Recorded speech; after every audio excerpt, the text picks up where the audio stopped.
दोस्तों, कल मैं एक अंकल जी से मिला। वो एक फार्मर्स थे और वो कुछ अलग ढंग से खेती कर रहे थे। तो मैंने पूछा, अंकल जी ये क्या कर रहे हैं आप? ये खेती करने का ये सही तरीका नहीं है। इस तरीके से ये कोई भी क्रॉप का प्रोडक्शन नहीं किया जा सकता है। इस तरह से खेती नहीं की जाती है। तो बोले, आप कौन? मैंने कहा, मैं एक युवा। जल्दी से मेरे मुख से निकल गया कि मैं युवा हूँ। तो बोले, आप किस युवा की बात कर रहे हैं? आपके पास कोई अधिकार है? आपके पास कोई अधिकार है? किसने दिया आपको अधिकार है? कि आपके सारे तो अधिकार छीन लिए गए हैं।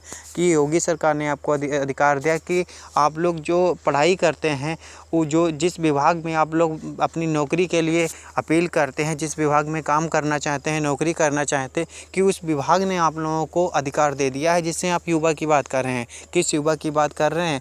अगर मैंने कहा, फिर उनको समझाया, अंकल जी ये खेती इस तरीके से की जाती है। मैं एक एग्रीकल्चर का स्टूडेंट हूँ। तो बहुत देर में समझाने के बाद बोले, बेटा मैं मान सकता हूँ, मगर ये सब आम दुनिया आपकी बात नहीं मानने वाली है। ये इसी इलाके के लोग आपकी बात नहीं मानने वाले हैं। अगर आप नौकरी करते हैं, आपके पास में हाथ में कलम है, आपके पास में वो पावर है, आपके हाथ में अगर डंडा है, तो हर इंसान आपकी बात सुनने को तैयार है। मगर आप अच्छी भी बात बताने वाले हैं तो आपके पास कोई सुनने वाला नहीं है। दोस्तों, अगर आप युवा की बात कर रहे हैं, ऐसे आप लोगों को कोई युवा नहीं माने, आपके पास कोई भी हक नहीं है, तो आप किस युवा की बात कर रहे हैं? तो मैंने सुना और मुझे भी बुरा लगा कि क्या बोल रहे हैं। लेकिन फिर मैंने सोचने की कोशिश की कि अंकल जी कोई भी गलत बात नहीं कह रहे हैं। फिर अंकल जी रोते हुए बोले, बेटा नाराज़ मत होना, मैं भी एक दुखी इंसान हूँ, मैं भी एक परेशान किसान हूँ। आप जैसे ही मेरा भी बेटा एक दिन तैयारी करने के लिए बाहर गया था, आईएएस का सपना लेकर गया था, और हम लोगों के पास इतना पैसा नहीं था जो हम उसका खर्च उठा पाते। उसने सेल्फ स्टडी करते हुए कोचिंग की फ़ीस कम ना भरने के कारण उसने वहाँ पान की दुकान खोली, अपना काम चलाया, अपना खर्च उठाया और धीरे धीरे कोचिंग की फ़ीस भरना शुरू की। और उसने पढ़ाई शुरू की, पढ़ता रहा। एक दिन ऐसा हो गया, सपना था आईएएस का और बेचारा पान की दुकान चला रहा है आज भी। ऐसा हो गया है इस देश का माहौल। ऐसा हो रहा है युवाओं के साथ में। लोग पढ़ने के लिए जाते हैं, सोचते हैं 1 साल में बेटा नौकरी मिलेगी, 2 साल में नौकरी मिलेगी। माँ बाप यहाँ रोते रहते हैं, परेशान होते रहते हैं, घाटे की खेती कर कर के अपने बच्चों को पढ़ाते हैं कि बच्चा कल अपना सपना पूरा करेगा, हमारा सपना पूरा करेगा और बेटा को नौकरी मिल जाएगी, जिससे हम लोग 2 वक्त की चैन से रोटी खा सकते हैं। लेकिन हम लोगों के साथ में बेटा ऐसा नहीं होता है कि हम लोग के पास अगर पैसा भी नहीं है या हम कुछ करना भी चाहते हैं, अगर कुछ सरकार से लोन भी लेना चाहते हैं, तो हम लोगों के पास पर्याप्त सही गाइडलाइन नहीं है, ना ही कोई हम लोगों को गाइड करने वाला है जिससे हम अपने बच्चों को पढ़ा सकें। बच्चे पढ़ने के लिए जाते हैं, 1 साल तैयारी करते हैं, 2 साल तैयारी करते हैं, उन लोगों के पास पैसा नहीं रहता है। अंत में ऐसा हो जाता है, बच्चा भी निराश हो जाता है, कहीं जगह नहीं आती है, कहीं किसी का पेपर लीक हो जाता है, कहीं किसी कोई भी भर्ती कोड में बेटा चली जाती है, और अंत में परिणाम ना आने के कारण कोई भी बच्चा डिमोटिवेट हो जाता है।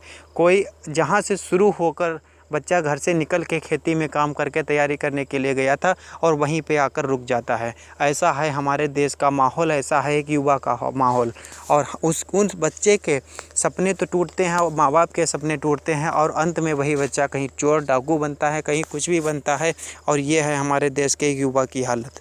बोले, बेटा नाराज़ मत हो, कोई भी युवा नहीं है, कोई भी युवा नहीं है। अगर आप लोग युवा की बात कर रहे हैं, अगर युवा का आप लोगों के अंदर जोश है, तो आप सभी लोग एकता दिखाइए। कोई भी लोग अगर समर्थन करने की बात कहें तो आप सभी लोग समर्थन दीजिए, उसका समर्थन करिए, अपने हक़ के लिए अपनी आवाज़ उठाइए।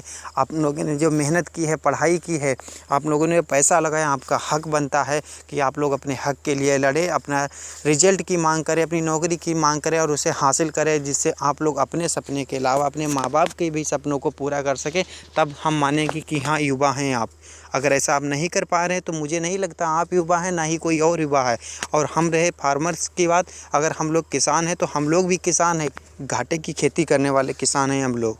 सुनकर उनकी बातों को हमारे भी आंखों में आंसू आ गए। बोले, आप बेटा नाराज़ मत होना, मेरे ही तरह आप लोगों के भी माँ बाप होंगे जो इसी तरह की घाटे की खेती कर रहे हैं, जिनके पास अच्छी तरह से अनुभव नहीं है, कोई सही ढंग से खेती नहीं कर पा रहे हैं, या कहीं अगर फार्मर्स सरकार न जाने कितनी योजनाएं चला रही हैं, मगर उन योजनाओं को बताने वाला कोई भी नहीं है। सरकार ने कोई भी गाइडलाइन अगर शुरू की है तो वो एक बार जारी कर देता है, लेकिन उसके बाद उस गाइडलाइन को गाँव में एक फार्मर्स को मोटिवेट करने के लिए, बताने के लिए कोई भी कर्मचारी कार्य नहीं कर रहे हैं। और ये अगर काम कर रहा है फार्मर्स के लिए तो कोई एग्रीकल्चर सेक्टर का कोई भी स्टूडेंट या कोई भी लड़का या कोई भी कर्मचारी कर सकता है, मगर एग्रीकल्चर विभाग में ऐसा कोई मुझे नहीं आ रहा है नज़र जो इन जानकारियों को बताए, जिससे फार्मर्स भी मोटिवेट हों और अपने हक के लिए कुछ कर सकें, अपने परिवार के लिए कुछ कर सकें।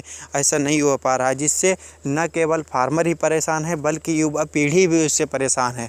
जहाँ से हाई स्कूल इंटर तक बच्चे घर पर काम करते थे, उसके अलावा बाहर पढ़ने जाते थे, बाहर पढ़ते थे, तैयारी करते थे, नौकरी पाते थे, घर आते थे और उसके अलावा फिर भी बाहर रहते थे। अच्छा लगता था कि हमारा बेटा बाहर नौकरी कर रहा है। आज जहाँ से शुरू हुई थी ज़िंदगी, हाई स्कूल इंटर तक बच्चा पहले गांव पर रहता था, किसान का लड़का गांव में खेती में काम कराता था। आज तैयारी करने के लिए गया, 2-4 साल तैयारी की और नौकरी ना मिली, कहीं वैकेंसी नहीं आई, कहीं एग्ज़ाम नहीं हुआ, कहीं पेपर लीक हो गया। इन सब समस्याओं को जूझने के बाद बच्चा फिर आज जहाँ से शुरू हुआ था उसकी ज़िंदगी का खेल, वहीं पे आके रुक गया है। वो बंदा जहाँ खेत से उठ के गया था वो खेत पर ही काम करने वाला रह गया है। उससे अच्छा तो हम लोग फार्मर हैं। किस युवा की बेटा बात करते हो कि तुम युवा हो? आप लोग अगर युवा हैं तो अपने हक के लिए लड़िए। आप लोग, मैं तो एक अनपढ़ हूँ, मुझे ज़्यादा नहीं पता है, लेकिन आप लोगों को पता है, तो आप लोग जो जितनी भी सोशल साइट्स होते हैं उनका प्रयोग करें, अपने हक के लिए लड़िए और अपनी मांग को उठाइए, अपनी सरकार से मांग को उठाइए। और आप लोगों को पता है क्या सही है क्या गलत है, तो वो काम करिएगा, जिससे आपका नहीं आपके परिवार का भी फ्यूचर सुधर सके। तो मैंने सोचा कि अंकल जी हमें लग रहा है सही बोल रहे हैं। फिर मैंने अंकल जी को बताया कि अंकल जी, जो आप ये जिस तरीके से खेती कर रहे थे ये तरीका गलत था और इस तरीके से किए। तो उन्होंने हमसे पूछा कि बेटा आप क्या करते हैं? तो मैंने कहा कि मैं भी एग्रीकल्चर बैकग्राउंड से हूँ, मैंने एग्रीकल्चर की पढ़ाई की है, तो मुझे पता है ये खेती इस तरीके से होती है। तो बोले थैंक यू बेटा। अच्छा लगा सुन के अंकल जी की बात को। दोस्तों, अगर अंकल जी की बात को जो मैंने आप लोगों को बताया है वो बात अच्छी लगी हो, अगर युवाओं के लिए जो अंकल ने 2 शब्द बोले हैं वो अच्छे लगे, तो दोस्तों वीडियो को ज़रूर लाइक करें।